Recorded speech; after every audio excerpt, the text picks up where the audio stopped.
ready? So today we'll talk about the liver cirrhosis complication. Basically, just like the end-stage renal diseases. You probably heard about the end-stage renal diseases more than end-stage liver diseases. They have many similarities, both need drug dose adjustment. And also many of you, or me as a clinical pharmacist, we know more about end-stage renal kidney failure drug dose adjustment more than liver end-stage liver disease drug dose adjustment.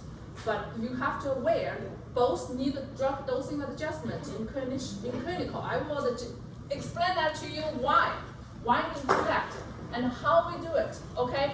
So we will talk about portal hypertension, esophageal varices, ascites, and hepatorenal syndrome. You were like, this is end-stage renal, end-stage liver complications. Why you list all of them? Because they are different. And also next week, on Wednesday, you will have the liver disease complications, the hepatoencephalopathy, the HE, which is the urea higher in the blood. So I will try to explain to you how those happen and why. Okay, you know, I always want you to understand. When you understand it, you don't really need to memorize it. You understand, you know, you connect them together. Basically, the heart failure are very similar to end-stage liver diseases. I will also explain to you why, okay? So we will explain some of the pathophysiology. You probably heard some of them from Poda, but I would like to give you a brief introduction there. And also, what are the causes? Why? And also we'll discuss the evidence-based treatment and prevention of the end-stage liver diseases, and also how do we consider? What are those side effects? What are the benefits? What are the risks? You all heard about the clinical judgment. How do we really go to clinical judgment? Is when we see those patients, we know how to evaluate the benefit, how to evaluate the risk. For some of the situations, how to evaluate the benefit and risk. Sometimes it's just equally there. How? We just tell our patient, you decide. What are these benefits? What are these risks? For those patients, sometimes just high risk and high benefit. You just don't know what to do. You tell the patient, then decide. So many of those are clinical judgment, but you must understand so you can do the clinical judgment, okay? So first of all, this is super important. You know the function of the liver. Then you know what if you lost the function of the liver, what will happen? This is the foundation. This is the foundation of today's lecture, because those are the function of liver. Once you lost those functions, then you lost many of you understand why, okay? So number one is they are storage. Many of our liver storage the glucose as a so-called glycogen, okay? So if your liver intensively have the function in glucose regulation, you see? Storage of glucose into the glycogen, and also glycogenolysis, break down the glycogen into glucose in case your body need glucose. If your body have too much glucose, it storage it. And also it has the gluconeogenesis. It generates the glucose from those non-carbohydrate sources.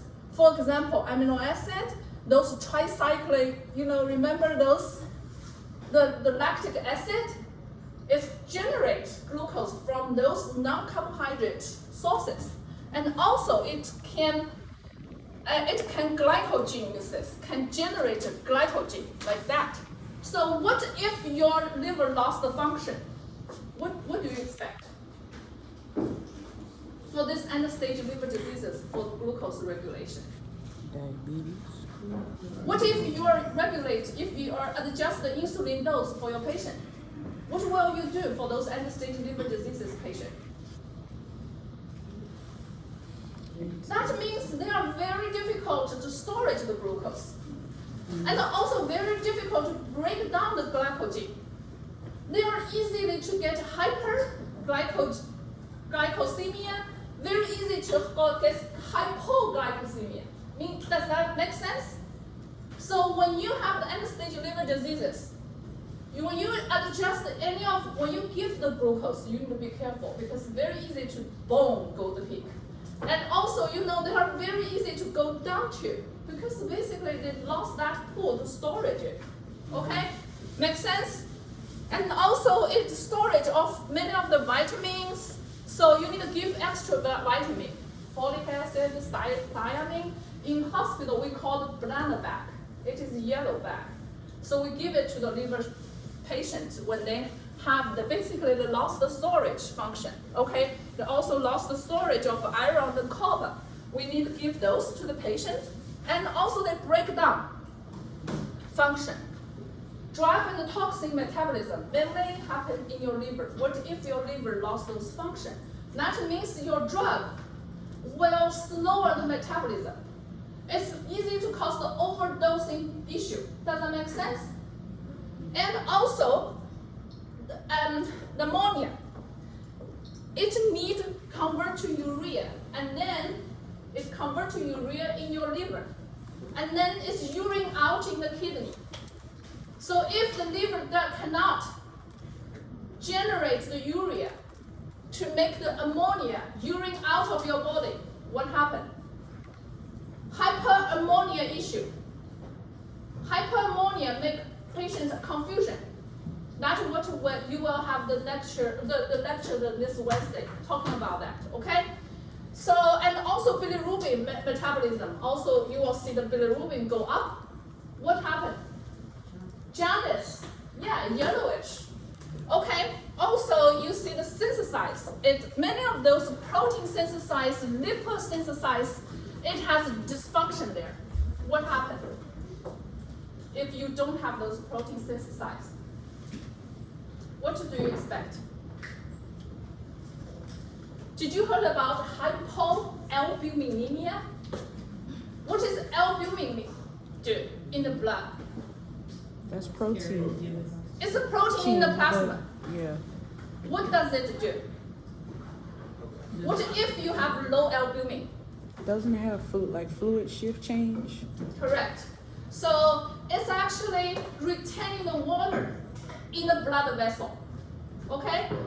If your albumin is low, then the water retention in the blood will get dysfunction. Mm-hmm. Those water will leaking outside the blood vessel to those extracellular space. Cause what? Cause swelling on those legs, cause water retention in the tissue, okay? But instead, your blood vessel actually has less blood circulating in the blood, in the blood system, okay? Your system actually will respond to it. We'll discuss that in the future. And then also, what warfarin working? Factors 2, 7, 9, 10, yeah. Right? That's how warfarin works.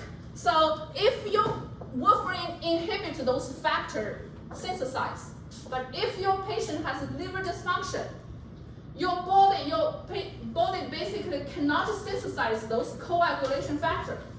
Just like you give them the warfarin.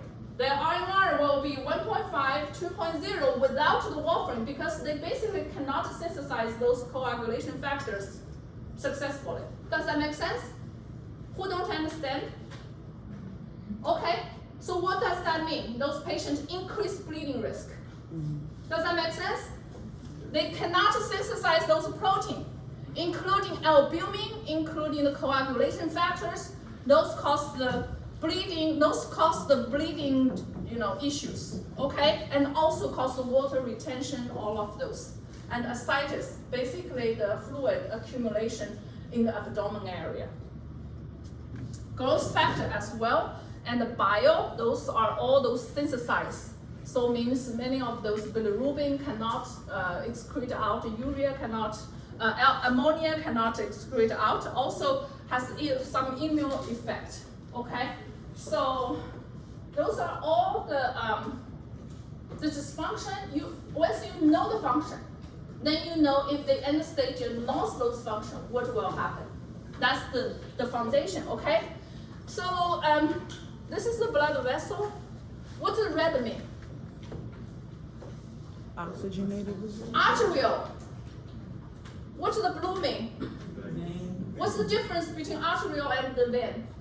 Oxygen versus unoxygenated. Arterial have sufficient oxygen to supply the body and through the capillary system. And then those oxygen are used by the tissue, and then now the oxygen become the CO2, and now it become those artery, become the vein. You understand? So usually each like stomach has an artery in and a vein out, okay? However, in liver, it has the artery in to supply the oxygen nutrition to liver tissue by itself, and it has a portal vein. It has the artery in and has a vein in, okay? It's called a dual system. Why? Because all this stomach, GI system, when they collect those blood, then it goes through the liver and detoxification before it's getting to this called interior vena cava, and then get into the lung, okay? So this has this system. However, if your liver has many of those called cirrhosis means many scar in the liver, so that block this blood flow into the inferior vena cava vein, then what happened? It will increase the portal vein It will back up. pressure. It's called the portal vein hypertension. Does that make sense? Once those blood pressure increase, what happened? Well, back to stomach, back to GI, back. Okay, that's why when we have this, when we talk about the varices, I'll give you explanation there. Why your patient increase the bleeding through the stomach, increase the bleeding through the esophageal. It's all because those pressure go up, okay? It's called portal hypertension. Portal vein blood pressure go up, okay? So the severity, you probably heard about called the Child-Pugh score or Child-Pugh. We usually call the Child-Pugh score. I will not test you this. I don't expect my student to remember how to calculate those scores. I don't remember them. I know when to use what score, and then I just Google it. And then cow, clinical cow, lexicon, they all have those calculators. You just go there, put in those numbers you found in your EMR, and then you get it, okay? But you need to understand it, okay? So Child-Pugh score based on those dysfunction of the liver, then categorized into 3 stages, A, B, and C, okay? So you see class A is 5 to 6, and then class B is 7 to 9, and then class C is 10 to 15. So class A is less severe, class C is more severe, okay? So how we adjust the drug dose for some liver dysfunction patient and use this Child-Pugh score more. We also mentioned the MELD score. MELD score is we calculate to put the patient who have end-stage liver diseases on the waiting list, okay? The higher score, the more severe your patient have life-threatening issue, have higher mortality issue. So those patients may be on the higher waiting list. The MELD score is to putting them on the transplant list. And Child-Pugh score is to assess the severity of liver dysfunction and adjust the dose based on those Child-Pugh score, okay, drug dose. So in this lecture, you see all of these are the complications of liver diseases, but we will only discuss some of those, you see. Hepatic encephalopathy means have higher ammonia, which penetrate into your brain and cause certain issues. It will be discussed on Wednesday's lecture, okay?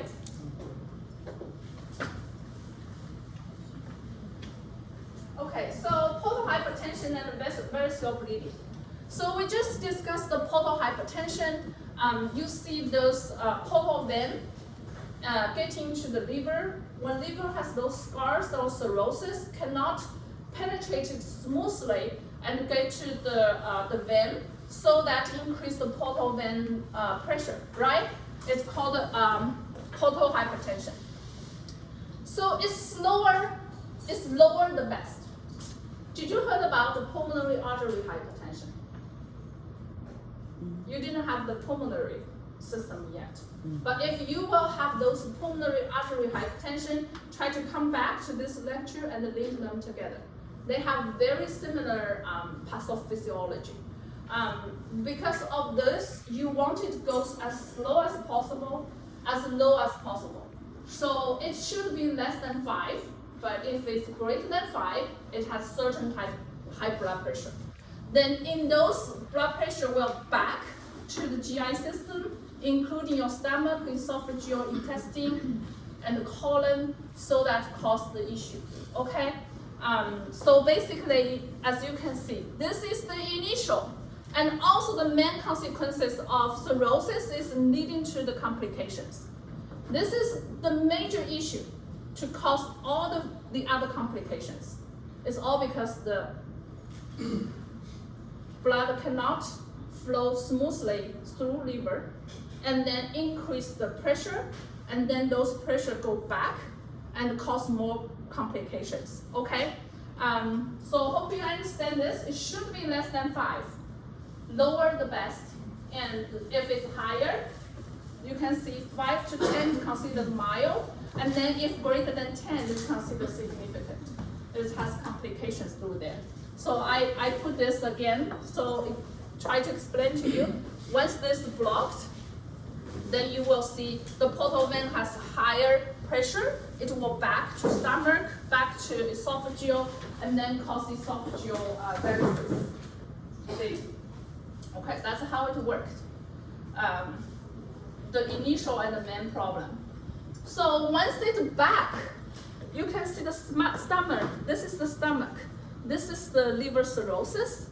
Once this blood cannot flow through that, then those pressure will increase, and then cause this blood vessel dilation, and cause those blood vessel varices. Okay, those are very vulnerable. Once it's break, then cause bleeding. That makes sense? It's very easy to cause stomach esophageal bleeding.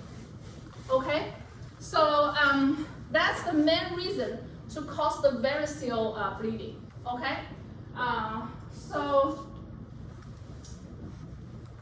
the variceal hemorrhage, basically very high mortality rate and a very high percentage of patients have this bleeding issue for those liver diseases. You can see if Child-Pugh score about 40% and the Child-Pugh C, A is about 40% and C about 85%. Actually, majority of the people, they found to have liver cirrhosis, either because of virus, hepatitis B, hepatitis C, or the alcoholic liver cirrhosis. Majority of them found because of vomiting blood. If they don't have regular annual checkup, they suddenly vomiting the blood because the variceal broke, okay, and then caused the bleeding, and then found to have this liver cirrhosis issue, okay? And also very high mortality rate, very high recurrence rate. They definitely need a secondary prophylaxis to prevent the bleeding. And also the bleeding, we'll talk about that in the future slides. Bleeding can increase the infection rate. They also need antibiotics if they have bleeding. So what are those risk factors? Of course, the severe liver cirrhosis, the higher rate to have the variceal bleeding, because they usually have large varices. And those varices are very vulnerable and very easy to broke and cause bleeding issue. And if they have this called red wale marks, it's also increased the endoscopic bleeding risk. If they have also many other strong predictors, if the varices size is big, like the larger, the easy to break and the easy to bleed, and also the severe liver diseases, and any time they have previous bleeding, they always need a secondary prophylaxis. Next, we'll talk about that primary and the secondary prophylaxis. So the variceal acute management, all of this part are the typical part. When patient has anything, anywhere has bleeding, including variceal bleeding, including liver cirrhosis caused bleeding. Number one is what? Hemodynamic stable, right? What does that mean? Your patient just has bleeding, basically lost the blood volume. What do? The blood pressure dropped. That is life-threatening. Do you want to think about where at this time point you want to? But that's not number one priority. Number one is life-saving. The ABCs. What did you learn in the sepsis lecture? Can you connect them together? What do you want to do? You want to give them fluid, you want to give them blood, right? You want to give them platelet, you want to give them the plasma to prevent the further bleeding, to lower the bleeding volume, to maintain the hemodynamic stable, to maintain the blood pressure. The blood pressure drop to 90, to drop to further, they die from that. So you want to maintain the hemodynamic stable. Once the hemodynamic stable, then you can say, okay, let's figure out where this bleeding comes from. Is that from the stomach, from the esophageal? You give them the EGD, the endoscopy, okay? Go through the esophageal all the way into the stomach and see where the bleeding comes from. Does that make sense? So those bleeding come from esophageal, then you will try to do this called endoscopic bend. Well, I will have a picture showing you how to do that. Basically, tight those varices so that stop the bleeding, okay?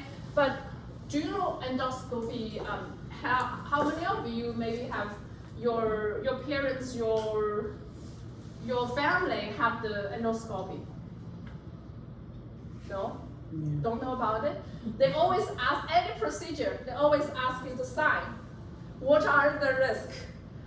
Many of those patients get scared. My mom had that, they transplant that, they translate that to my mom, and then my mom was like, that's scary. Do you want to blood transfusion if any, perforation? Because once you have those procedures, go through the esophageal all the way into stomach, there's a risk to cause the perforation. There's a risk to cause further bleeding. That's why it needs to be hemodynamic stable before you have the endoscopy, the EGD. Okay, then you try to stop the bleeding through the band ligation. I have a picture in the future slides to show you how that looks like. We don't use this called sclerotherapy because it has high risk, high complications, okay? If bleeding stopped, then you can do the further treatment, the medication treatment. Use vasopressin or octreotide, and octreotide is preferred. Or you also need to add the antibiotics. I will explain why antibiotics is needed. And then you want to repeat that endoscopy and bend those higher risk varices. Remember, 70% have recurrent bleeding within the 6 months because the varices is still there. Liver cirrhosis problem is still there. So it still have high risk to bleed. Still have very high life-threatening issue, okay? If not, then further procedure need to be given for those patients. Anyway, so all this algorithm trying to show you how you can see from here how we always address the priority, always life-threatening. Try to do the life-saving, vital signs stable first, hemodynamic stable, and then do the further workup to see how we can stop. If not stop, what's the further procedure to do? That's usually the clinical protocol looks like. So if patients have acute variceal bleeding, we discussed that. What should we do? Supportive. What is supportive we give it? Maintain the blood pressure, give it blood, transfuse plasma, transfuse platelet, right? Monitor the vital sign, monitor the blood pressure, monitor the heart rate, monitor the breath, the breath rate. So try to stabilize the vital sign first, okay? On clinical, we usually maintain 7 to 8, the hemoglobin, okay? To minimize the transfusion of the red blood cell, because it's also increase other complications. I don't want to discuss more, that's another lecture. It's always, how to connect those together. You want to intubate them if they have breath issue. You want to give them the plasma, the platelet to cause that coagulopathy, because they basically have a very low coagulation factors, just like you giving the warfarin. Make sense? So also try to stop the bleeding and then and prevent the rebleeding. So the first line to stop the bleeding is some procedure. So it's usually when we give the EGD is when they hemodynamic stable, then we start EGD. Several times we see our patients are waiting for the EGD until the hemodynamic stable. They just try to figure out those first, okay? Because those are life-threatening issues, need to be addressed as soon as possible. And then once they have the, we prefer EVL, called the endoscopic variceal bending ligation. I need you specifically remember this. Can you do that? The EVL, okay? I will test this because this is the preferred procedure to stop the bleeding. You're like, I am pharmacist. Why I didn't understand the procedure? You remember the infectious diseases? I give you, well, what do you do for IND, right? Incision and drainage, and you also do the debridement, right? To remove those dead tissue. Why? Because those procedures you need to understand. So you know why patients stay on the floor and it looks like they didn't increase or decrease any medication. Did not change any medication issue. Instead, they just stay there. Because we are waiting to give them some procedure, right? After they have some procedure, then we dress using some medication. We'll discuss in next few slides, okay? So you understand they will give the EVL to bend those varices, and then this is inject some solution to cause the blood vessel to clot, so that stop the bleeding. So left side is bent. You see, those are the varices. You see those, right? Those are the endoscopic getting inside. You will see some varices like those. Very easy to break and then cause bleeding there. It's all because the pressure goes so high and then cause the blood vessel dilation. Make sense?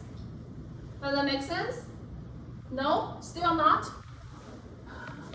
So what do? You bend it, just like you tight your hair. So how the blood flows when they bend it? Then those just cannot cause blood. They just no blood flow there.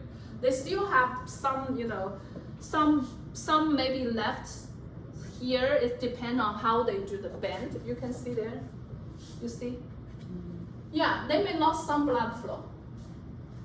But that's the only way you can do to stop the bleeding, right? Yeah. So that's the left side. It's called a variceal bend.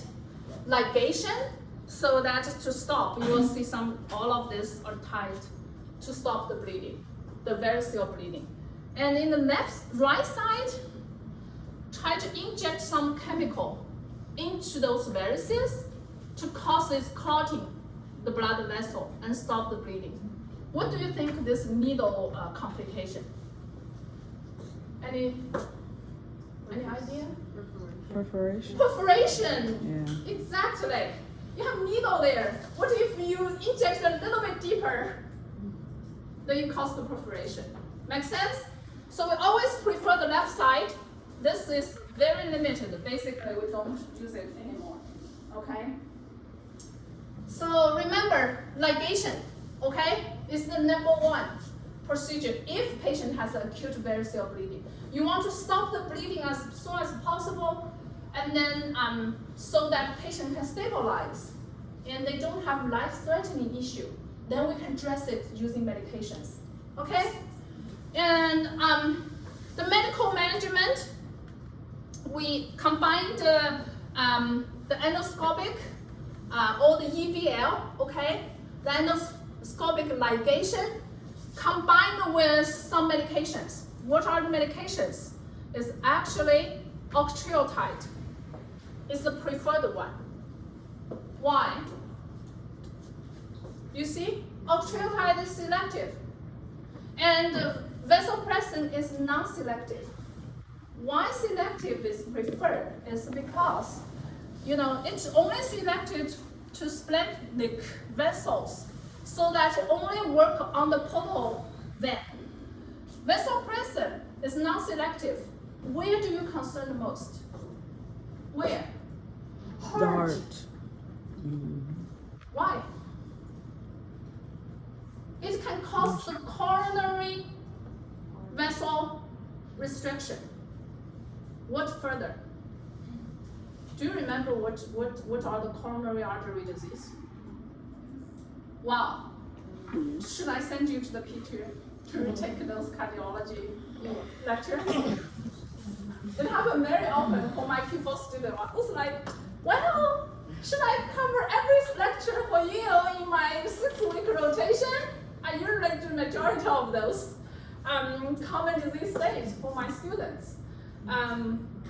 Well, the coronary artery diseases, basically the coronary artery already become narrow, right? They're very easy to constrict and then close and then cause heart attack, right? Myocardial infarction.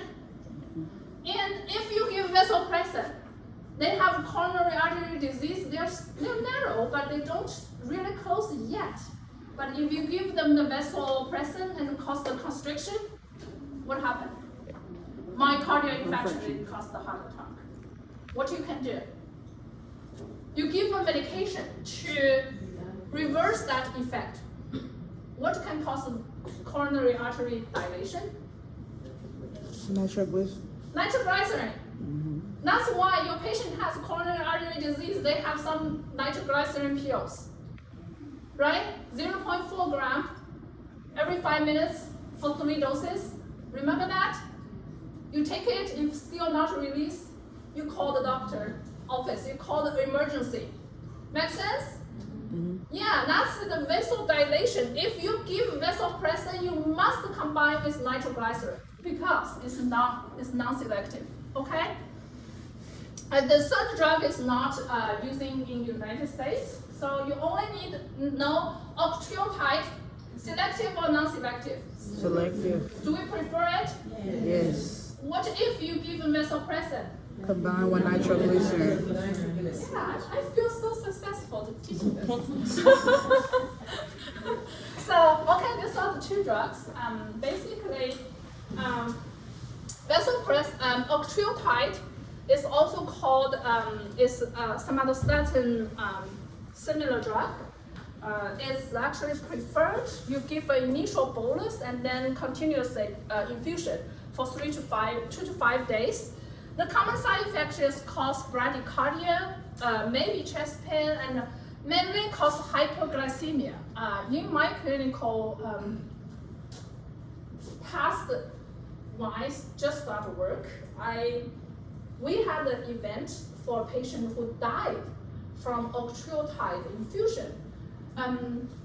Because when they're hospitalized, they have so many issues there. You don't know what's going on there. But that patient do have a very high blood glucose issue, okay? So whenever something happens like that, hospital always have the investigation to figure out. It's like a traditional workflow to do that. So that patient do have a very high, like 500-600 the blood glucose. It definitely can cause hyperglycemia.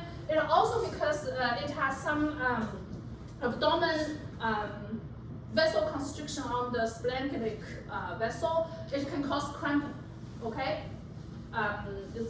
You may all experience that. That's the common side effect. So we basically monitor the blood glucose, heart rate, and the ECG. And the vasopressin, you already know, we combine it with nitroglycerin. It can cause arrhythmia, chest pain, myocardial infection, and also may cause hypertension. And because it causes the vasoconstriction, right? So we monitor the blood pressure, the heart rate. If they do have some palpation, you may need to give them the ECG to see if they do have some myocardial infection issue. But like we said, octreotide is preferred, okay? The surgical intervention. You never forget the surgical intervention. It's so commonly used for the hospitalized patient, not just medication. We mentioned many times, but usually, traditionally, pharmacy school, all students always think about medication, but no, it's always combined with some surgical intervention, something to stop the bleeding. Usually, typically only used for those, if you give them octreotide, you give them the EVL, they still have bleeding issue, okay? So then you can use those balloon compression to compress those blood vessels. You know, when you have bleeding, what do? If your skin has some injury, you press it, right? You stop it by press it, right? That's actually similar. You just press it to try to stop the bleeding. And also the tip. This is called tips. I remember I have a picture in the future. Let me give you more discussion in the future slides. When we see that tips, it's a shunt. It bypasses the liver. Just connect the portal hypertension with the hepatic hypertension. Just connect them together. Bypass the liver. Do you still have portal hypertension issue? If I connect them together. You bypass the liver, you bypass all the scar tissue, right? So you basically solved. However, you bypass the liver function. What do you expect? You expect your drug, toxin cannot be detoxification, right? You bypass it. Ammonia, can you have any liver function to convert it to urea? Is that very easy to cause hyperammonia issue? So yeah, those are expected. When we talk about tips, the shunt, I will give you more explanation there. They need antibiotics therapy. Why? Is esophageal sterile site? Do they have bacterial colonized there? If you have bleeding, do you expect some skin intact, issue actually have skin open to the environment now? It has the damaged site, it's an injury there, right? Do you expect some of the bacteria may get into the blood and cause the infection? So that's why they need antibiotics, okay? Anytime they have GI bleeding, they need antibiotics to prevent the infection. It's not, it's not like indefinite, but when they have those GI bleeding, when they have those open wounds on the esophageal, on the stomach, they need antibiotics. How to give it? Fluoroquinolone is the number one choice is have IV and PO. But if increase of the resistance of the fluoroquinolone, or the patient still have some fever, some suspected infection, you want to give them the cephalosporin, ceftriaxone. We use the most in hospital, okay? So we use ceftriaxone, usually given 7 days, okay, for those infections, to prevent the infection, already suspected infection, okay? So I have many people ask me, say, why a patient has a COVID, infection, they increase the bacterial superinfection. Do you know why now? Okay, think about it. If viral cause the lung inflammation, lung infection, does that also open some wound for bacterial to get in? Right? That makes sense, right? Yeah, that's why in clinical we always think about those, on top of those viral infection that increase the bacterial infection. Because your airway is not sterile. Your airway is also colonized with a lot of bacteria. Okay? So varicose prophylaxis goal, you have primary and secondary. Tell me, what are the primary, what are the secondary? You already know those called SCVD, primary prophylaxis, secondary prophylaxis, right? I notice many of my students get confused on that too. So primary means they never had a variceal bleeding before, but they have so high risk, so we need to give them to prevent the variceal bleeding. Secondary means they have the variceal bleeding. Once they have the bleeding, they already have the bleeding, they have so high risk to have the recurrent bleeding. So we give them the secondary, called the secondary prophylaxis. Now you understand? Okay, so secondary, everyone needs for secondary is they need secondary prophylaxis, indefinite. They need to prevent it. So what to cause that variceal bleeding? What's the initial cause? Tell me. The portal hypertension, right? The portal hypertension to cause the varices. Do you understand? The portal hypertension, because that high pressure to back the blood and then cause the esophageal and the stomach varices. What do? You want to reduce the portal hypertension. Make sense? You want to use that to reduce, then we'll talk about what to prevent. So if they have cirrhosis and no varices, why they need prevention? They don't need it. They don't have varices. They don't have bleeding risk, basically. You just monitor it. Every 2 to 3 years, give some EGD to monitor to see if they have varices there, okay? But if they have small varices, they don't have bleeding, basically, they usually don't need a specific treatment, but they need to monitor more frequent, usually annually or every 2 years, to monitor those small varices. And then you want to, this is debatable, because you give the drug, you also have the side effect, but the patient may not benefit from this treatment. They still have very small varices.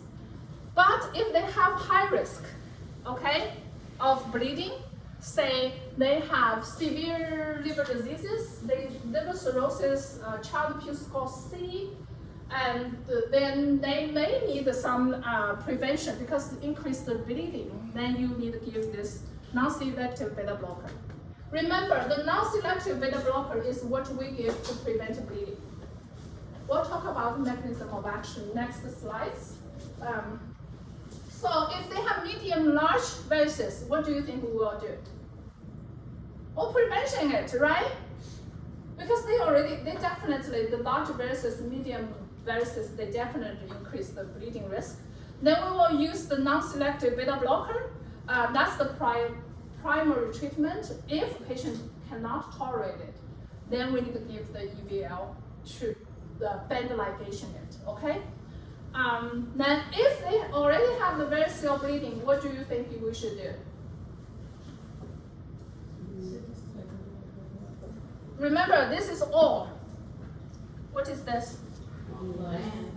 That's end.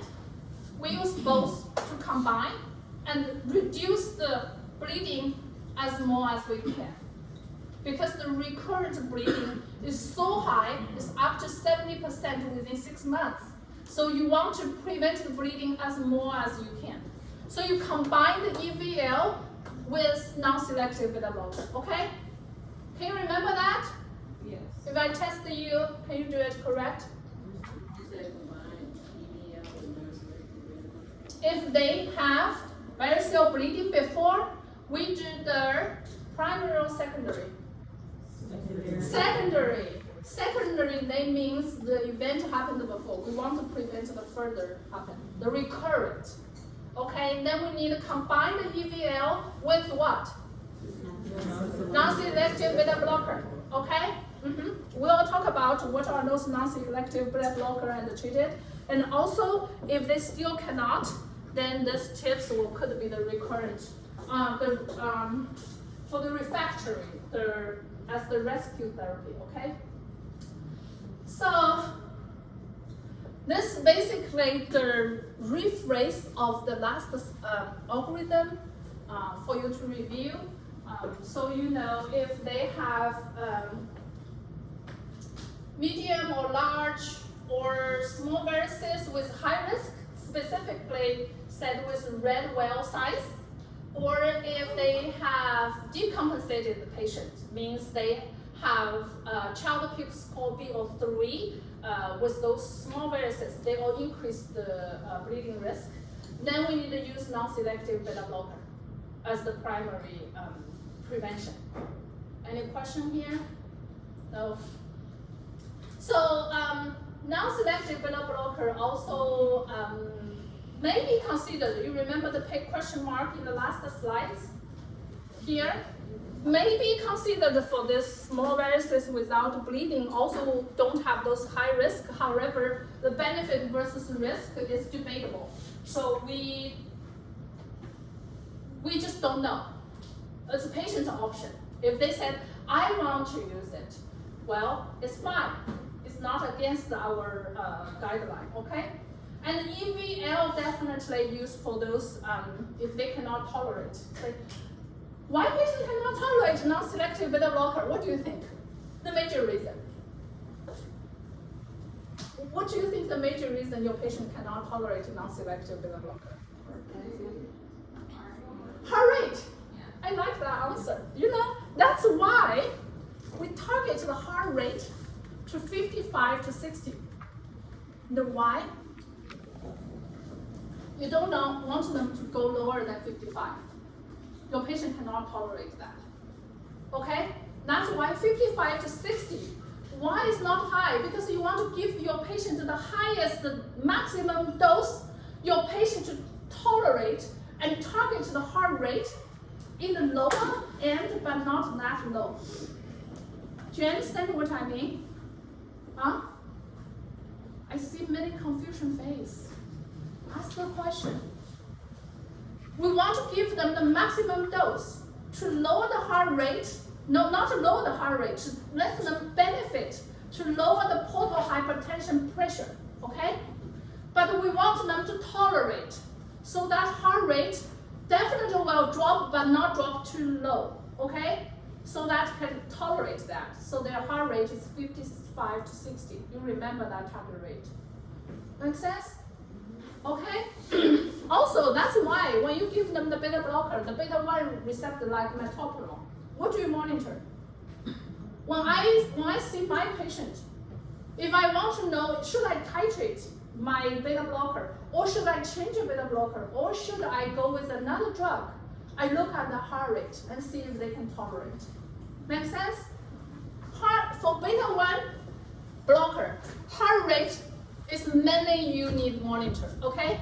So why we use non-selective beta blocker? We don't use the metoprolol or beta 1. That's what you see for heart failure patients, the first line treatment, right? You always remember that. But why we use non-selective beta blocker? Because we want to target mainly the splendic, cause the splendic vessel dilation, and target the beta 1, beta 2, and the beta 3. All of these 3 receptors to reduce the portal vein blood pressure. And also the portal vein hypertension is the initial and the main reason why you have all these complications. Does that make sense? Remember, this is the non-selective beta blocker. It's the first line and the only beta blocker treatment for what? Portal vein hypertension and prevent variceal bleeding, right? Why your patient have variceal bleeding? It's all because the portal vein pressure make the blood pressure go up and cause the vessel or cause the varices, right? Make sense?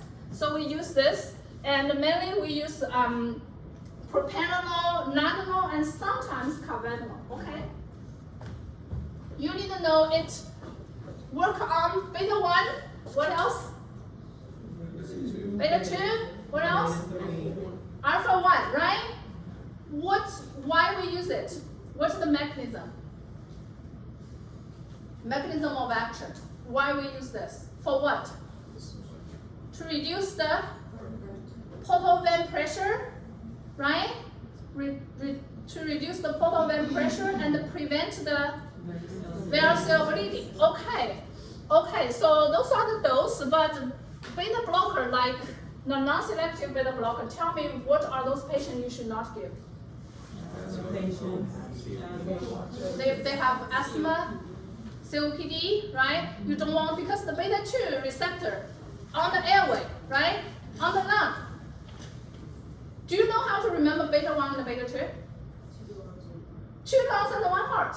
Yes. Beta 1 work on your 1 heart, and the beta 2 work on your 2 lungs.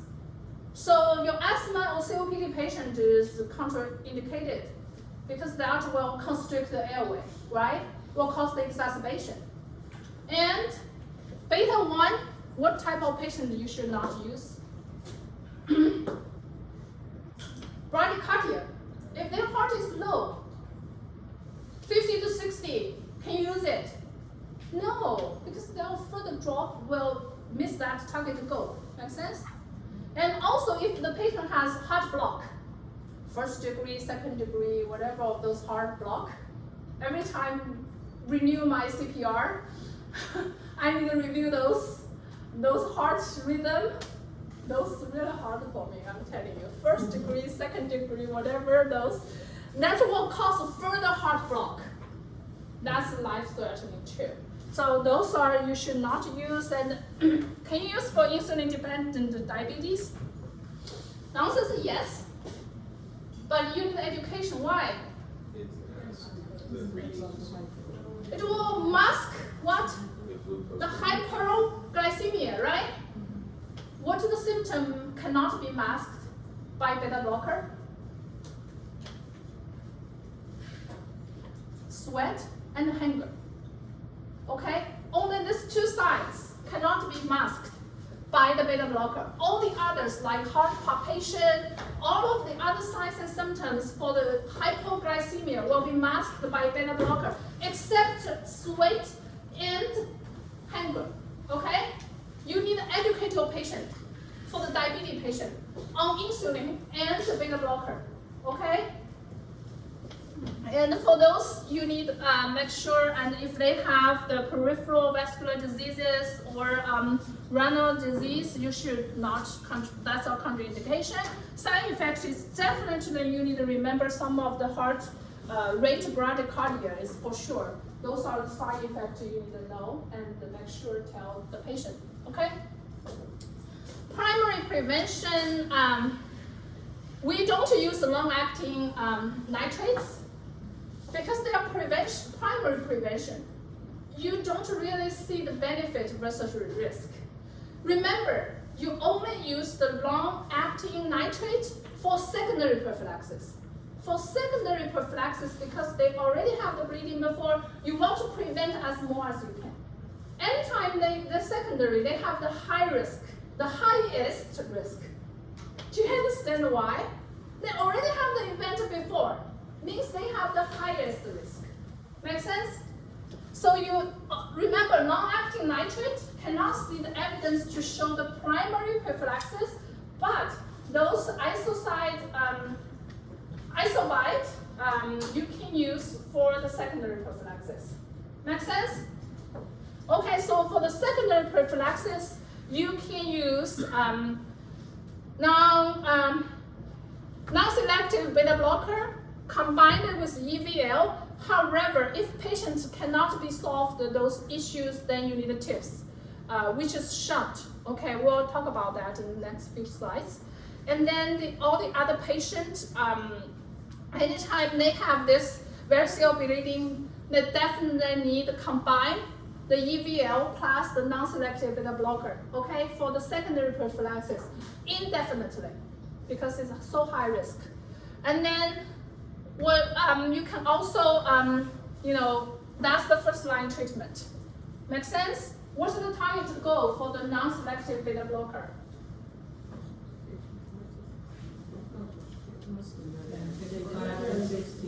Heart rate, 55 to 60. What are those non-selective beta blockers? Propranolol, lanolol, carvedilol. What are the mechanism of action? What receptors they work on? Okay. So this are we just discussed for the nitrate. Well, you can combine for the secondary prophylaxis isosulfide. You can combine to little bit, just slightly reduce the recurrent of bleeding. However, when you use the isosulfide, you basically do not see the mortality benefit and the high incidence of adverse effect. So it's also like clinical judgment, your patient's option. You add it, you may slightly reduce the rebleeding risk, but increase the adverse effect. But, well, nitrate, the isosulfide, yes, it can be added, okay, for the secondary prophylaxis of that. Does that make sense? It's all because this debatable benefit and risk, okay? However, the sclerotherapy is no longer recommended. We use EVL, you know that, right? What's the complication of sclerotherapy? The needle? Perforation. Those perforation, yes. Okay, so this is the shunt. This is the portal vein. The portal vein try to flow through the liver. However, they have many cirrhosis and the scar to block the flow so that increase the portal vein pressure, right? Now you use this shunt to basically bypass. What happened? What do you think? Your patient, the side effects or the complications of this called tip or shunt? We just talked about that. Pneumonia. What's that called? Hepatic encephalopathy. Okay? Hyperammonia. Because ammonia basically bypass the liver and no chance to convert it to urea, right? Despite the liver cirrhosis, if you don't have this shunt, at least your portal vein still flows through the liver and still have some function to convert ammonia to urea. Make sense? Right? But now you just bypass the liver. Your ammonia just lost the chance to convert to urea. Then those ammonia will increase and cause issue. Many of the patients cannot tolerate the shunt because the recurrent hepatic encephalopathy, and then they remove the shunt in the future. Okay? When I did my critical care rotation, when I was a student, I saw one patient, and my preceptor explained that to me. It's like, oh my goodness, a big procedure, put the shunt in, and then now another procedure to remove the shunt. Make sense? So those, because of the complications, you see 30 to 40%, even higher of that incidence. Because you can explain from there, it's shunt bypass the liver, okay? So this is a patient case. Anybody, any volunteer to read it? This is a very typical liver cirrhosis patient. No, everyone, nobody. I saw no volunteer. Can I ask you to read it? 50-year-old male with a Okay. severe. Louder. RW is a 54-year-old male with a 2-year history history of chronic alcohol use. He experienced 30-pound weight loss and recently noted bilateral lower extremity edema, increased girth of his abdomen, jaundice, and scleral icterus. He is not taking any medications and has no known diabetic I know, darling. allergy. That's what it was her. Physical examination reveals an afebrile jaundice and catechitic male in moderate distress. Spider angiomas were found on his face and upper chest. In addition, palmar erythema was noted. Abdominal examination reveals prominent veins on a very tense abdomen. The liver edge is percussed below the right costal margin, and ascites is noted by shifting dullness and fluid weight. Admission laboratory data are as follows. What are those? It says Chem 7. Sodium, Yes. salt, gum, sodium, chloride, and BUN, right? And potassium, those both are cation, and these two are anion, and then these two are the renal, okay? So potassium, what is this? Bicarb, okay? And then 0.4 is the serum creatinine, and 138 is, yeah, you don't know how to read it. Sometimes the lab labs just give you this called a fishbone lab, and you need to know which one is which, okay? Move on. Thank you, Chidi. Okay. Okay, so tell me all these labs, everything were, and also the physical exam, what are those abnormalities? His AST and ALT are very Elevated, right? But do you know it's actually elevated at the overall early to middle phase, at the really late phase stage? Do you see elevation? No. Why? Because only when the liver cell die, they release the SPLT. If majority of liver cell already die, you see them back to normal because no more liver cell to die. Make sense? Okay? So it just shows in The early to middle stage. Really late stage, no more liver cell to die. Then you see, we commonly see actually the SPLT just the normal 20 to 30, or slightly elevated, but they have end stage liver disease, basically because there's no more liver cell to die. Okay? For the liver cirrhosis patient. What else? Is the hemoglobin low? Yes. Yes. Albumin is low. Yeah, albumin is low, less than 4.0. Okay, why? Because protein synthesis issue, right? What else? Bilirubin is high. Why? Because it cannot produce bile, cannot excrete the bilirubin out. Make sense? Those are all the liver's function. And what else? Is the serum creatinine low?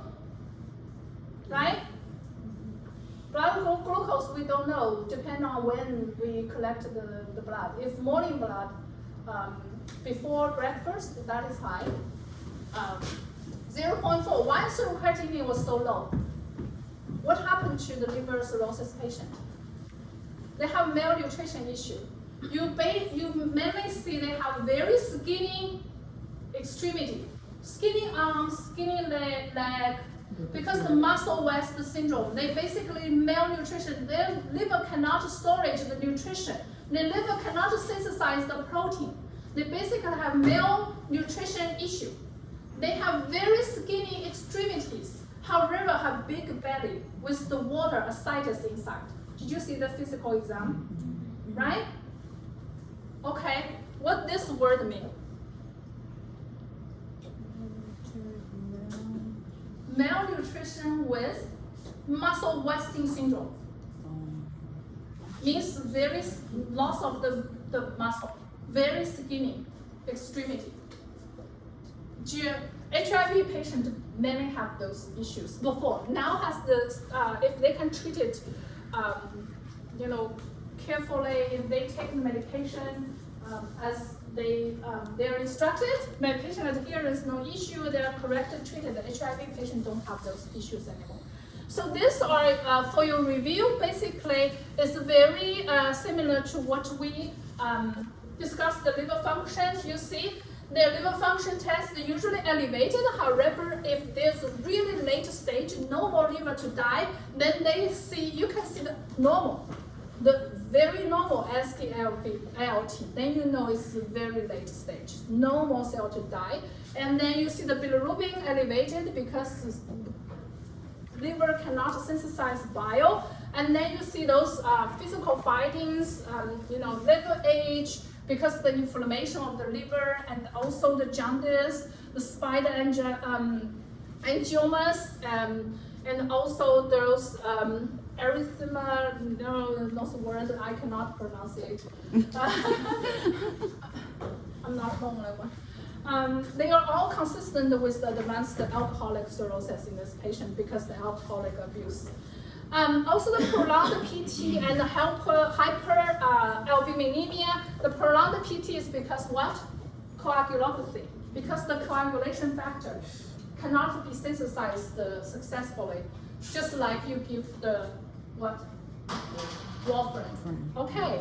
And the hypoalbuminemia, and also the Child-Pugh score for this patient, if you put in the Google and calculator, they will say it's 10. And the class C and a pretty high mild list score is not as high as some of my patients. I see my patient over 40. So they're actually on the waiting list for liver transplant. And it's predicted, the mild score basically predicted the mortality rate. For this patient, the 3 months mortality rate is about 20%. And then the muscle wasting and the malnutrition for the patient, because the storage and the synthesize function, dysfunction in the liver, and so that they have weight loss and the very, like I just said, the muscle wasting syndrome, very skinny extremities, basically loss of the muscle volume. That's why the serum creatinine is so low. Does that make sense?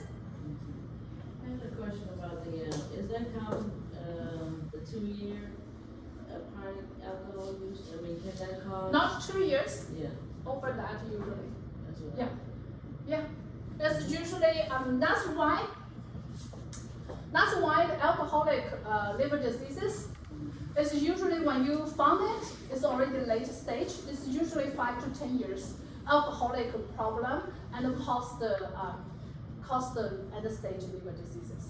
But for this patient, you see, it's not really that late stage. It's the SPLT still highly elevated. It means they still have a lot of liver cells to die at this stage. Make sense? Yeah, that's why the alcoholic liver diseases, liver cirrhosis, once you found, it's usually after long history of alcoholic, it's usually very difficult to reversible, okay? The only way to do is liver transplant, okay? Yeah, so those definitely increase the bleeding risk there, the varices. So far, do you understand this portal hypertension, variceal bleeding, primary, secondary prophylaxis? Any questions? Dr. Wang, how do we keep the fluid down when they have the fluid buildup and the protein shift? Do you do some paracentesis or something? Yeah, we'll talk about this. Oh.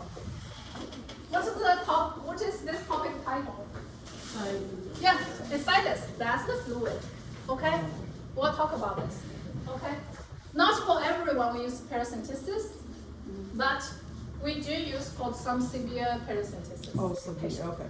Okay, so that means the fluid. That's why we said those end-stage liver diseases patients have very skinny extremity but big belly. What's inside? The fluid. The fluid. You can hold the weight of the fluid. Okay. So basically, those free fluid in the abdominal cavity, because you remember the splenic vessel actually get dilated. It's very easy to cause the fluid leaking. And also, do you remember the albumin? What albumin do in the plasma? It's retain and pull the water into the blood vessel. What if the albumin low? It's very easy for the water to leak out from the blood vessel, right? And also, because of the pressure in the liver, it's the lymphatic. Lymphatic also have a cycle or circulation in our body. You know that? We barely talk about that. But when you have those biology, pathology class, you probably have some exposure there. There's the lymphatic circle. Those circulation also drainage into the abdominal cavity, so that have a lot of fluid accumulation in the abdominal. What do you think? Those fluid there will increase what type of risk? Why we do iron D? Those fluid cause the infection. It's actually a very good culture for the blood, for the bacteria, sorry, right? So those fluid in the abdomen is also a culture for the bacteria. Any bacteria sitting there, then it will cause infection. Make sense? So basically, what we concern for the ascites is many other issues, but also include the called SBP, the spontaneous bacterial peritonitis. Okay, cause the infection, cause the peritonitis. We'll talk about the SBP in the next section. So I believe you remember, you probably saw this, you probably didn't pay attention when you talk about heart failure. You just replace this to the BNP. Okay? So in the liver, it has ascites. Do you expect the blood volume go up or go down, go low? The blood volume basically going low.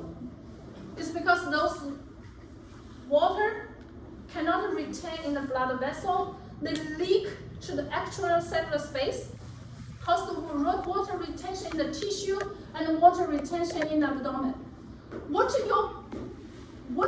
your system will think? Oh, the blood vessel is going low. The blood volume is going low, so I need to put more water into the body. Is that what happened to the heart failure? Answer is yes. If you go back to the pathology like this, you will understand it's actually the similar. But here is because the nitric oxide is increased, and then cause the water retaining issue, because your body think we don't have enough blood circulating. Our blood volume is so low, so I want to get more blood in the system. So I want to retain more water in the system. Does that make sense? That also happened to the heart failure. Heart failure increase those BNPs, okay?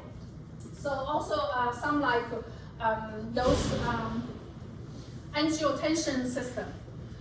So clinical presentation, you can also expect that, shifting downwards, bulging and fluid wave.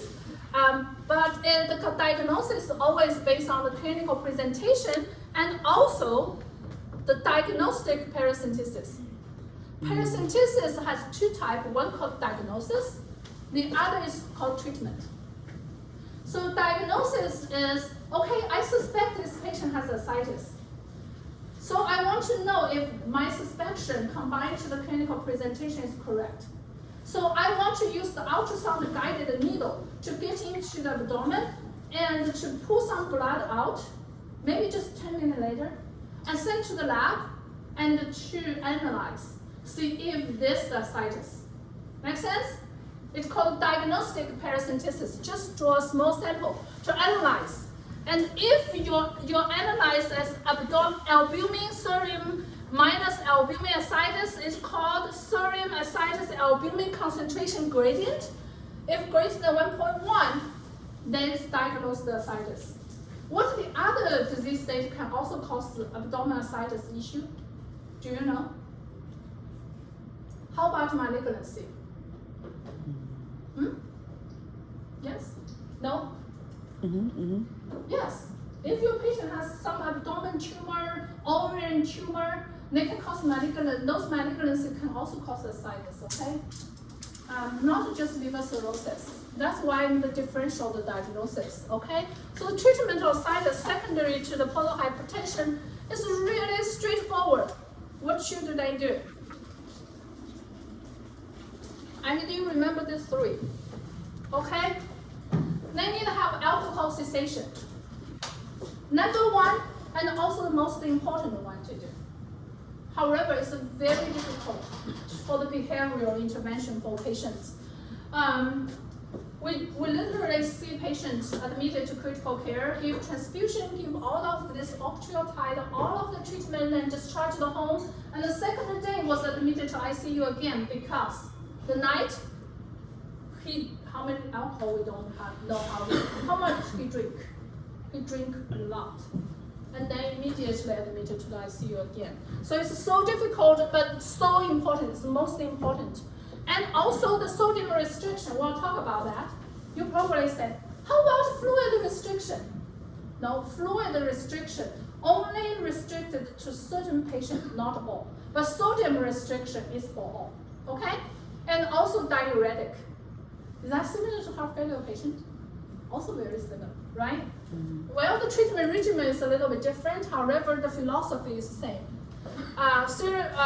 Sodium restriction, alcohol cessation, and diuretic, okay? However, none of them can successfully treat the patient. The only way to treat those patients is what? Transplant. Liver transplant, okay? Liver transplant. So they will calculate the MELD score and put them on the waiting list and prioritize those patients and give the transplant, okay? However, the transplant, after transplant, the alcohol cessation is still #1 priority, right? Otherwise, the healthy liver will get damaged again. So abstinence from alcohol or alcohol cessation is the most important. They actually can improve the treatment response and also can resolution of the ascites. However, like we said, it's very difficult. And also for alcoholic liver cirrhosis, once we found it's already really at the stage, those liver function back to normal or reverse or recover is very limited. Okay.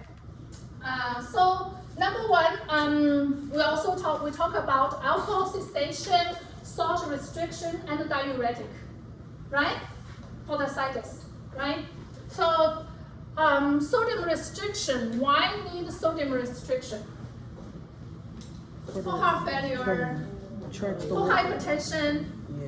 How many of your parents, grandparents have hypertension? Whenever they ask me what to do to control the hypertension, I tell them sodium restriction, because what? Water follows sodium. The more sodium in your body, the more water retention in your body, the higher blood pressure you have. Make sense? If you limit the restriction of your sodium, so eat as less sodium as you can, the blood pressure maybe you can control without even taking any medication. That's many of the people like. If you tell them you don't even need to take, maybe not even need to take medication, you can control your blood pressure just by reducing your sodium intake. They may listen to you. They still monitor some of them. Maybe the blood pressure can be reduced with just one medication or reduce the dose. Okay, so definitely can help that. But fluid restriction only for those patients they have very severe hyponatremia. Okay, when sodium just so low, 120 to 125, you want to do the fluid restriction. Make sense? Okay, sodium restriction for everyone. Okay, 2 grams per day for everyone. Fluid restriction for who?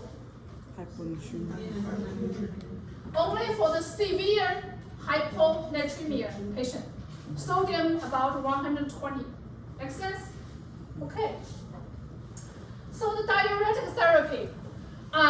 I would say this is the first line or the most effective medication treatment for those patients. They have the diuretic treatment.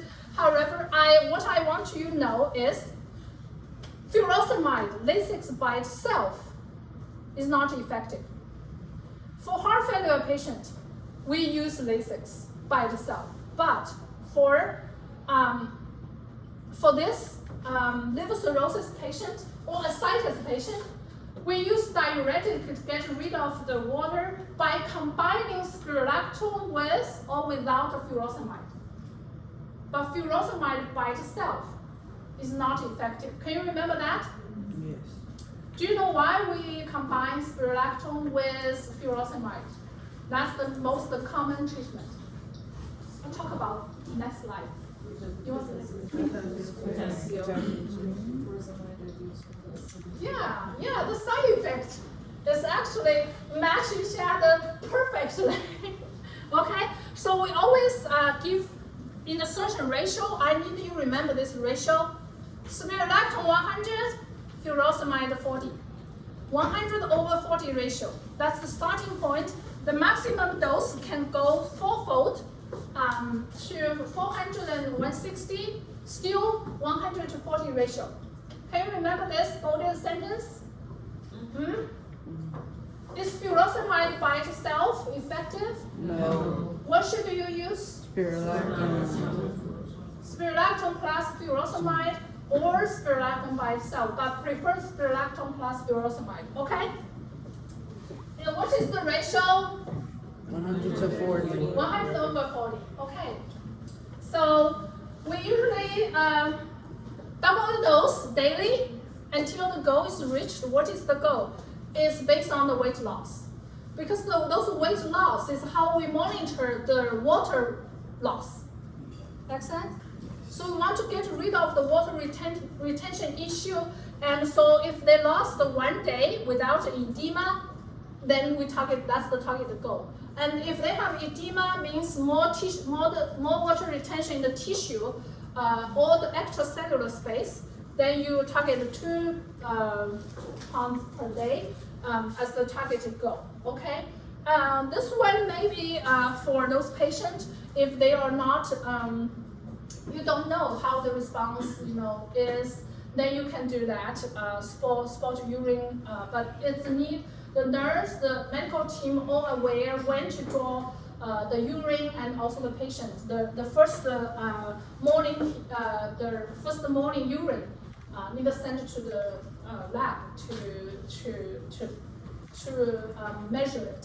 Okay, and also the furosemide. We mentioned what's the major side effect.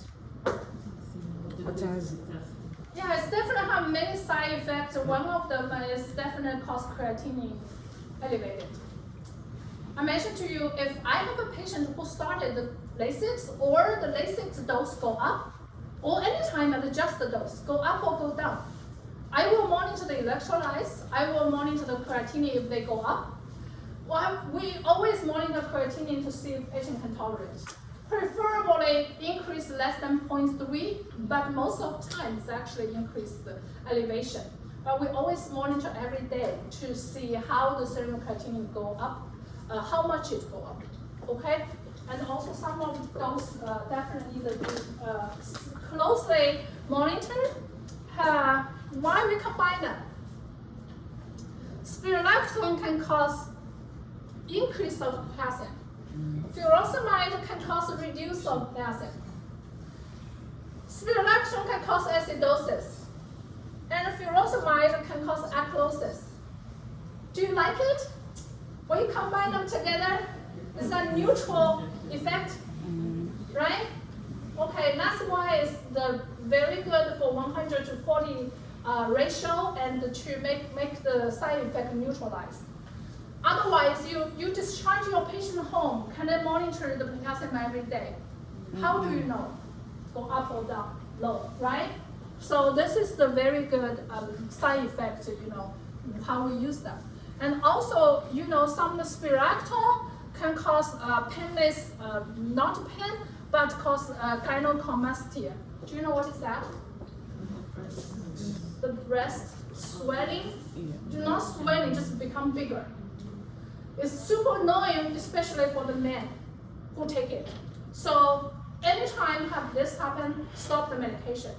It's all because spirulactone is aldactone antagonist. It has hormone effect. Okay, it has hormone effect. Then you must change it to this called amiloride, which is also a potassium sparing drug. However, it is a direct sodium channel inhibitor. It don't have the hormone effect. Okay, so it can use the alternative medication like that. And furosemide can reduce almost all the electrolytes and increase the bicarb, which can cause alkalosis, can cause also increase the uric acid, blood glucose, triglyceride, total cholesterol. So the lab need to be monitored.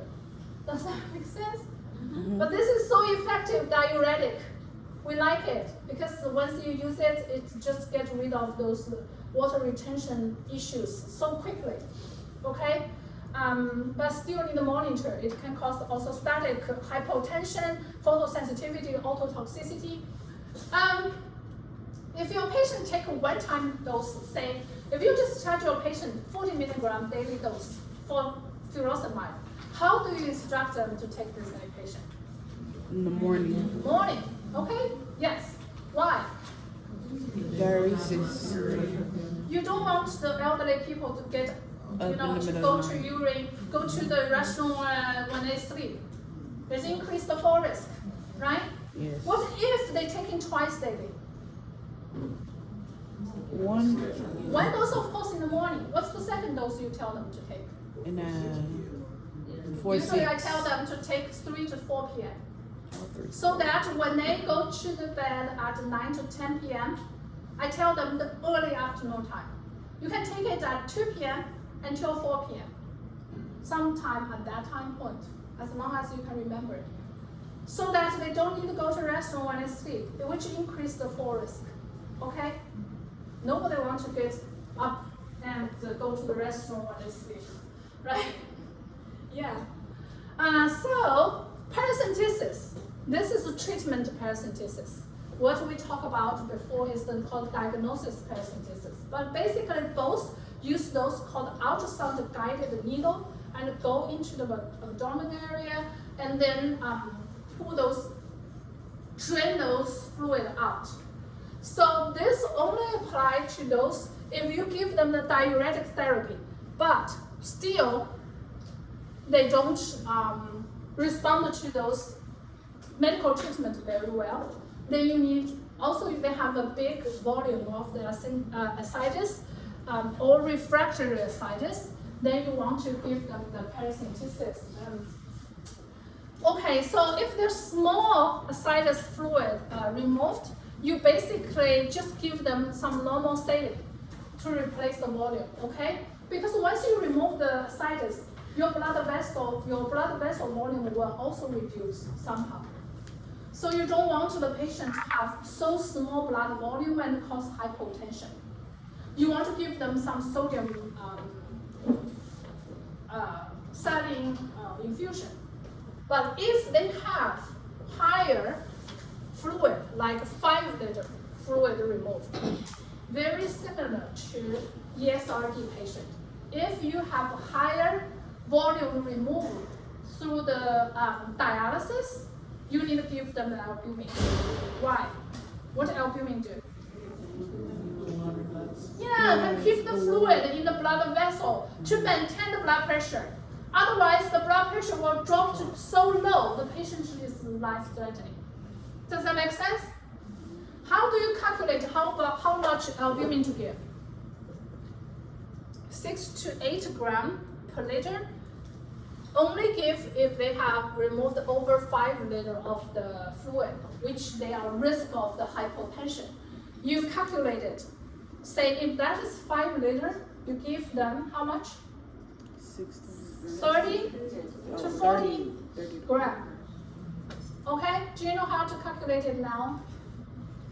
If I test you, do you know how to do it? This is a question, okay? Remember that. 6 to 8 grams per liter if remove over 5 liters of fluid. to minimize the hypotension issue by using albumin to retain the water in the blood vessel. Make sense? Okay, so usually we use 25% over the 5% because you want to use high concentration and less water inside. Make sense? And also maximum the rate to avoid the circulation overload and peripheral edema. Okay? Actually, it's usually less or equal to 3 milliliters per minute to avoid. So you don't want to go too fast. If refractory ascites is present, you may consider the middle drain as an add-on therapy to the diuretic. Why? Do you know what is middle drain? Did you ever see middle drain before? Yeah. What does medication do? The water, wherever it is, the water follows, right? No, increase blood pressure. Why? What do you think your patient cannot tolerate furosemide? What happened? What is the side effect? The blood pressure dropped so low. What do you want to do? What do you want? Yeah, you want to increase the blood pressure so that they can tolerate diuretic treatment. You give middle drain to increase the blood pressure, which is, maybe dropped by the Lasix. Does that make sense? The Lasix drop the blood pressure your patient cannot tolerate. They need to stop the diuretic treatment. Then their ascites issue cannot be solved. You give them the middle drain to increase the blood pressure, to maintain the blood pressure. They can take it together with furosemide to maintain the blood pressure. Make sense? Middle drain is another common medication.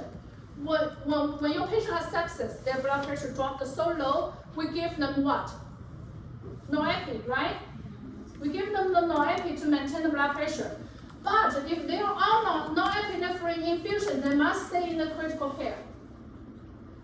If they are on very low infusion rate of the Noepi, they're getting recovered. We try to switch them to middle drain. If they can take the middle drain, the pure medication to maintain the blood pressure, then we can just transit them from critical care to general flow. Okay?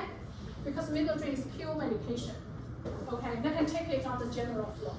If they are on the non-IV, IV, then you stay in the critical care. That's the most common medication. We transition from IV non-epi to pure middle drain so that to maintain the blood pressure and change and transit them from critical care to general flow. Question. Mm-hmm. So do you add the middle drain on the top of the combo of furosemide and spironolactone? I cannot hear you. Do you add the middle drain on the top of the combo of furosemide spironolactone or only? Both. Oh. Yeah. Spironolactone plus furosemide, they may cause blood pressure drop. Then you give middle drain to maintain the blood pressure so they can tolerate the diuretic. Make sense? Okay. So that's why I said if you can understand those, then it should not be hard to understand and connect them together. So how do we monitor? We basically no upper limit. If they have massive edema, you just want to get rid of those water as more as you can. And usually we target 1 pound or 0.5 kilogram per day. In patients without edema, usually 2 pounds a day if they have half edema. And we need to monitor the electrolytes every day. Why? Because you see how much electrolytes imbalance can be caused by Lasix, right? We monitor the renal function because you definitely see the serum creatinine elevated once you give Lasix the next day, next morning, expected, right? Just how much? And then gynecomastia, spironolactone, anytime develop this problem, you need to stop the spironolactone. What medication you can give? MRI. So because that is direct sodium channel blocker without the hormone effect like spironolactone have the hormone effect, okay? You want to discontinue any medication that associated with sodium water retention like NSAID. It's contraindicated with liver cirrhosis patient. You say, what can we give? Can we give acetaminophen? Yes. How do we give acetaminophen? Limited 2 grams per day. What's the regular person if they don't have liver dysfunction? 4 grams per day. If they have liver dysfunction, you give 2 grams, maximum 2 grams per day, but still give acetaminophen. You should not give NSAID. Why? It's cause water retention issue, cause bleeding issue, because the patient is so vulnerable for bleeding already. Make sense? Okay? So the case 2 is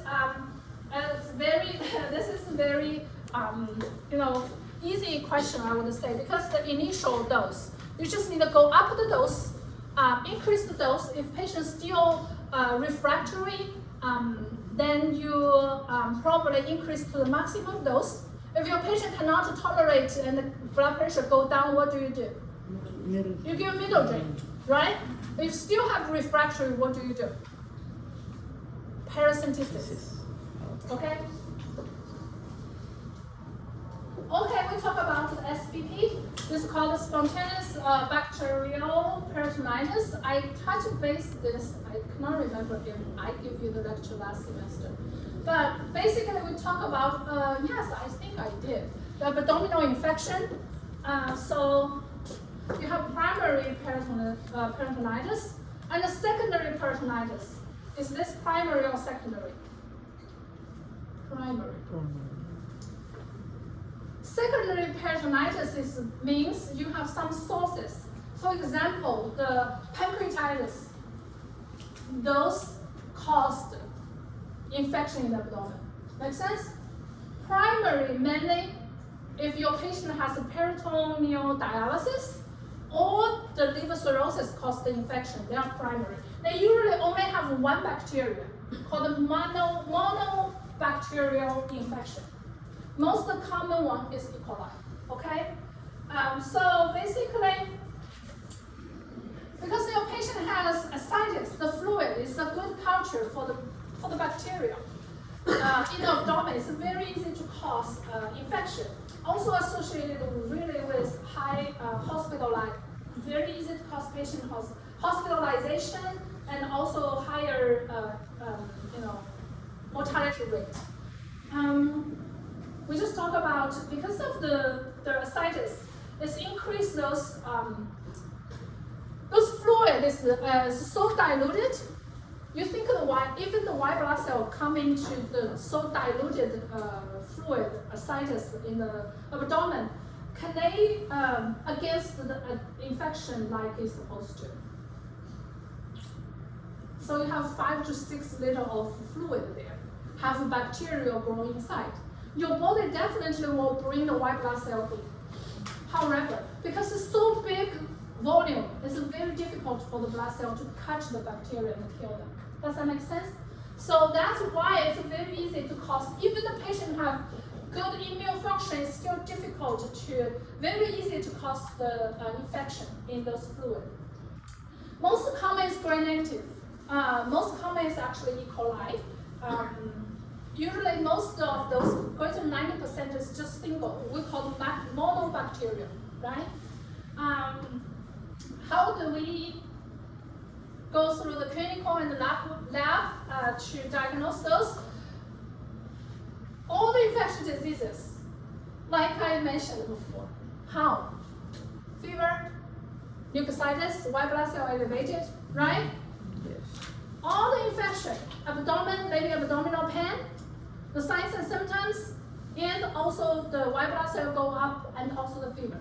Those are all the common signs and symptoms for all the infectious diseases, okay? General rule. Some of the patients definitely have increased the serum creatinine, but you see here, this is a type of white blood cell.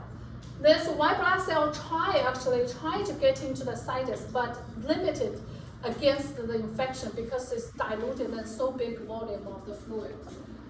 So you will see it actually increase in the sinus, which is supposed to not. That's how we can tell the patient has infection, okay? It's very high chances, over 60–70% have blood culture or sinus culture positive. Is that a good thing? Yes, it's good. We get the culture positive, right?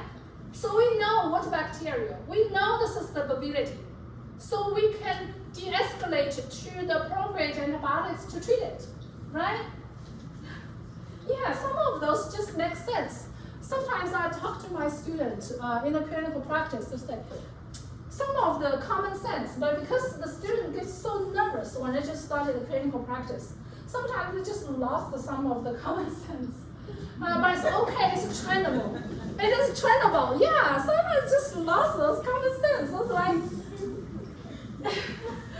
but it's okay, it is trainable. After you get used to those fast pace, those get used to the environment, it's usually my students get very well trained after 6 weeks rotation. So usually how we treat the acute SBP, just like the other infection, you want to give them antibiotics, but meanwhile you also want to give them the albumin. That's the difference. The albumin is the difference. What do we do for the SBP treatment compared to the other infection? Okay? Why? Why we give them albumin help the treatment of SBP? Yeah, you reduce the ascites, fluid, volume, reduce the sauce, got your sauce control, right? On top of the antibiotics treated. Make sense? Also, because if the volume is so high, you still cannot treat it using antibiotics effectively because the antibiotics so get diluted, so low concentration in the cytus. Just like the white blood cell we just discussed, it's decreased the efficacy. So you want to use antibiotics plus albumin, sometimes plus paracentesis. Try to treat the SBP. Make sense? Sauce control, sauce control, sauce control. Okay? So antibiotics, you already know, it's most of the is gram-negative E. coli. What do you want to give? Third generation, cephalosporin, ceftriaxone. Ceftriaxone. Almost, we always give that until we get the culture, and then we take it. We de-escalate or sometimes escalate if those are, say, the carbapenem-resistant enterobacterials. And then we will give some more like advanced, this ID-restricted antibiotics. So ceftriaxone is actually the number one first-line treatment. Sometimes we also give fluoroquinolone, but definitely avoid aminoglycoside because for liver cirrhosis or liver dysfunction patient, you don't want to damage the renal further. Why? If two major organs fail, what do you expect? Dead. You definitely want to minimize the organ dysfunction. They already have liver dysfunction, you want to minimize the damage to the renal. Next section we'll talk about hepatorenal syndrome. If two major organ failure, really, we don't have anything, very minimal thing we can do, okay? So any of the liver toxicity medication we want to minimize, and usually the treatment for acute SBP is 5 to 10 days. However, the prevention for SBP, if the secondary prevention means they already have SBP before, it's indefinite prevention. Do you understand this? Okay? Can you repeat that sentence? All patients with initial episode of SBP. If secondary prophylaxis, how long? Indefinite. Indefinite. Usually use ciprofloxacin, norfloxacin, or Bactrim, but it is indefinite. And the primary prophylaxis means only for those high-risk patients, but they did not develop the SBP.